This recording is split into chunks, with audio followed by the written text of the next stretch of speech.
my Jen, she the heart of the city.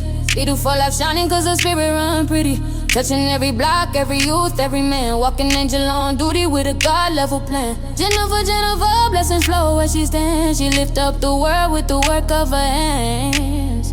Yeah, She pouring.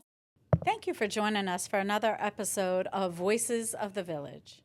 We are excited to have you back. I know that today you're going to enjoy our conversation, and I ask as you listen that you just go ahead and take any little gems that you need right now to impact your quality of life, to maybe help you make some changes or some decisions that you need to make in this new year, that you would be able to make them. But I am honored to have an opportunity to meet with one of my wonderful mentors, Miss Arnisha. And I think that you will enjoy the conversation with her as much as I do. I talk to her often, and every time I talk to her, I am always gaining valuable lessons. So I hope you enjoy this episode. Thank you for joining us today, Miss Arnisha. I'm super excited to have you here on our Voices of the Village podcast. I just always love your energy. I love what you bring to the table. And I love it that you are authentic. No matter what the situation is, no matter what the conversation is, you are down for the get down and always ready to have a straight up real conversation with people. So that is something that I value in you, and I thank you. Thank you for having me, Miss Jen. I think the same about you. You are such an inspiration, a little fireball, but you inspire me a lot because you let me know that I can be me and still be successul. Thank I you. appreciate you. I've calmed down a little bit in my later years, but thank you. Yeah, but Arnisha. you are who you are. I am who I am. Absolutely. So would you be able to share with our audience a little bit about who you are and your story? Yes. My name is Arnisha. I was raised in Washington, D.C.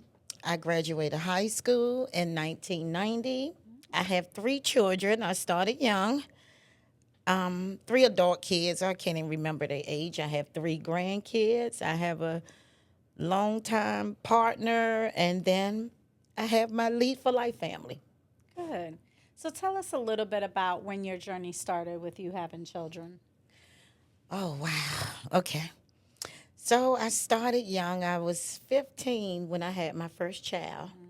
And I was in high school, but that didn't deter me. I still didn't miss a beat. I didn't do summer school. I completed my year. I completed that year, and then I went on to graduate with my class as I was supposed to in 1990. Beautiful. Then once I graduated, I was pregnant again. I went to the prom pregnant. I had that second baby in December of 90, which, mind you, I graduated in June of 90. Okay, so now I have 2 kids, but I have a lot of family support. In the 90s, family was family. Like, I had support, so I didn't even really know I had kids, but I was a mother first. Then 2 years later, I had one more, my third child. And so now I have 3 kids. So I was taking some college courses. Unfortunately, I didn't finish. But I plan to go back one day, even this late in life. I still plan to further my education because I did not finish. So I raised my kids with the help of my family and their dads and their family. I have 2 baby daddies, should I say. My daughter have her own, and then my 2 sons share one. Beautiful. So then I went on to start my work career. I worked here, I worked there. But back then, if I had the knowledge I have now, I may have did a lot of things different. But I was mostly running the streets, partying, because I was young having kids. So by the time I got 21, it was on. I was outside, okay? I was outside. So I was still working, raising my kids, and then partying. And then about time I got 45 is when I think I was ready to calm down. And I said, what are we going to do? What am I going to do with myself, And That's then such a great question. still haven't got the answer. Right. Still haven't got the answer. I think you have some of your answer, though. Well, you know what? Because you're really making a huge impact in our community. So I think you have some of your answer, maybe not fully. And maybe there's a part, I'll challenge you a little bit deeper, is that maybe you do have the answer, but there's a little bit of fear that's holding you back from Hey, fully hearing what you're supposed to be doing, or, your next journey. So I will add, I talk about it a little bit more in my book, but we do have very similar aspects of our journey. Started in high school as well as a teen parent. I went to my junior prom pregnant, and then I ended up having, my son by the time I went to my senior prom. But just a lot of those obstacles. I stopped at one biologically, but I did but get you my have daughter a little 1,000. bit later on in life. But motherhood was never something I thought about, but something that was given to me, and so very impactful. So, would you say your journey as a teen mom and just kind of the path that you went encouraged you to become a mentor? Yes, and I can say that I never thought that because I had kids young that I would even be interested in working with kids.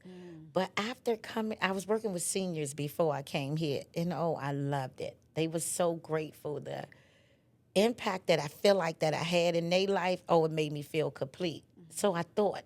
Then when I came here, I said, oh, Lord, I don't know how this going to work with these kids.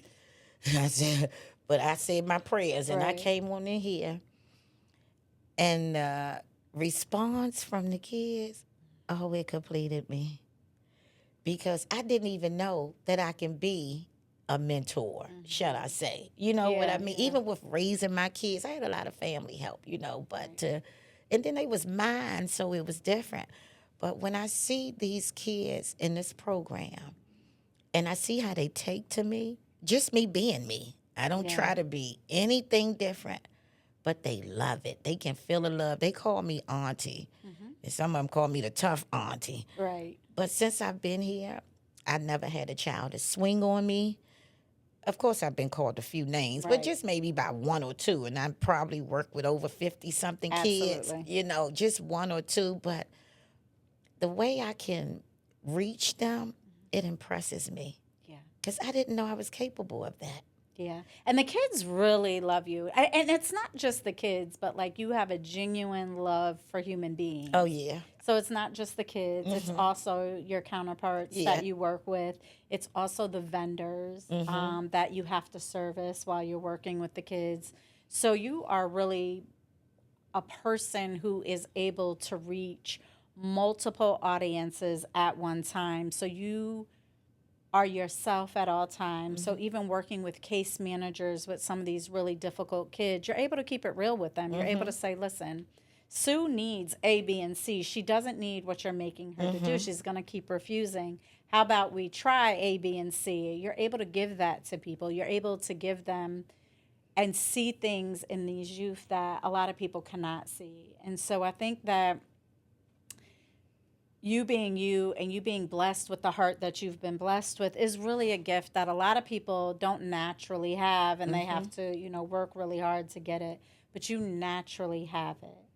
Thank you, Miss Jen. And I know that because sometimes ask God, why you have to give me a big heart? I want to not care. Right. You know what I mean? Yeah. Sometimes you just, but I can't. Yeah. And these kids, man, they still call me. Like, I still have so many kids who call me to let me know how they doing or just to let me know something's wrong. They mad. They pissed off. They going to crash out. Calm down. Right. Calm down. Let's breathe. Exactly. Breathe, calm down, and don't do that. So just the way the kids, like you said, the kids and my peers respond to me, it makes me feel complete. It makes me know that I'm doing something right in life. Because when you're doing something right, you have people who gravitate to you. Absolutely. When you're not doing right, if you see people keep running, then you should check yourself. You know what I Yeah, mean? absolutely. Because people do not want to be around mess and mean people. Yeah. The one thing that's really big for us as an organization is the accountability piece. And in our 17 years of existence, that's the one thing that I have grown very fond of. and have learned that people who do not take personal accountability, you don't want them on your team. Because it's always going to be everybody else is the But issue, them. everybody else is the problem. And there's no self reflection at all at that point. They are the victims of all things then. And it makes your Narcissist. job harder because there is no teamwork with people who have no accountability. Exactly. And so you're constantly like having this battle. So have you ever had a mentor throughout your journey, and what role and purpose did they play in your life? I never had one. So maybe not formally, but informally, have you ever looked at anybody as a mentor to you? I have people who I looked up to and admire, but far as someone who, no. No. Okay. So those people that you looked up to and admired, what were the characteristics that stood out in them for you? I may have liked their brain, I may have liked their style, I may have liked their car, but it wasn't like a personal relationship. Okay. It was just a person who, I was a waitress for 25 years downtown D.C. So, yeah, I had a lot of people. The one job I wasn't willing to do. Oh, yeah. I waitress for God 25 bless years you. in the same restaurant. So that's where I got to deal with people at. Okay. So I had people who came there who I admire. You know, some was judges, some was lawyers, some was singers, they was rappers, they was band, homeless. It was so many different people mixed in it. So I had, you know, even though I certain served them, we had conversations, but they don't know that I was still admiring them in some Right. kind of way. Or it was some who I just prayed for a little harder. You know what Yeah. I mean? But I love all people because I don't judge. You know, I don't think I'm better than you. I don't think you better than me. I don't think nobody's better than nobody. We all deserve respect. Right. Period. You know, we deserve to give it and we deserve to get it. So I base my life more about respect because with respect, love, trust, all that falls underneath of that. So that's what I base my life on is respecting the kids. They respect me, the cameramans, the whoever it may be. You know, we have to treat everybody as people. So if somebody wanted to challenge themselves to be a mentor, what is the piece of advice that you would give to them? You have to get over yourself, first of all. Because a lot of people, they That's can't great. help no one else because they so full of themselves and they be in their own way. So you have to be open Right. and willing to take people for who they are and not who you want them to be. Right. Because if you choose to love a person, you love them, not who you want them to be. So if you want to be a mentor, you have to be wholeheartedly. Right. You know, you have to be wholehearted. A little compassion too, patience and, Right. you know, understanding and truthfulness because kids can spot some bull crap. Yes, they can. So if you come in there faking, oh, they gonna give you the blues. But if you come in there being real, they gonna respect you. Absolutely. We all know, like, as on a leadership level, we know who is actually really doing the work, giving them kids the tough love because they ask for those mentors. When kids or youth don't ask for mentors, that means that mentor is not being their authentic self. They're not contributing to any value of the youth, and the youth could care less. You know, really for them to be in their presence. But anyone who is stern will give a little discipline, will go above and beyond, not just like what we require, but just as a human being in Right. general. They ask for them. So I'm not talking, you know, buying these youth materialistic stuff, taking them out to eat. Those kids, you might take them out to eat every time you see them. They're not necessarily asking for you if you don't have that genuine love for them, if you don't have that genuine concern. So I always know what mentors, even, you know, if I'm a little bit removed sometimes, I know who's doing the real work that needs to be done off of the reaction and off of who the youth ask for. Right, right. Because some of these kids, some of them don't know their family at all. So when you see, for me, when I see that, because I have a big family, both sides. Not only do they not know, but some of them do know their family, and their Oh, yeah. family wants absolutely nothing to do with them. Can't be a part of the family. And that's heartbreaking. Yeah. Because they're a child. So if a child don't know where they coming from, how do they know where to go to? Yeah. But that's where we come in at. And, try to let them know that blood don't necessarily make you family. Right. Love does. Right. So even though you may not have blood family, you can still be loved.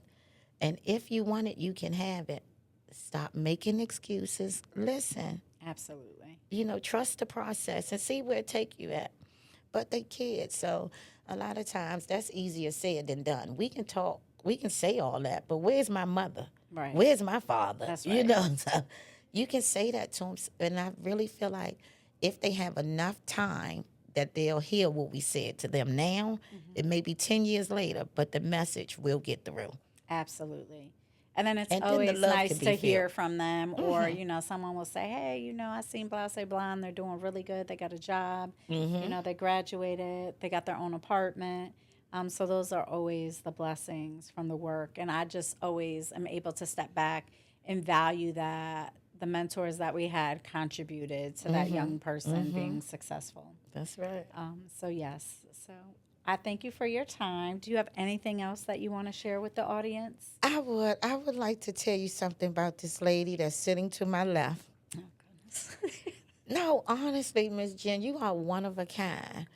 But you really impresses me because I really see a lot of me in you. How they say we mouthy and foul-mouthed here and there, doing whatever. But little motherfucker. that's but I think what you have going on is something wonderful, and you really do care about these kids. Thank you. And that's why you are successful like you are. Thank you.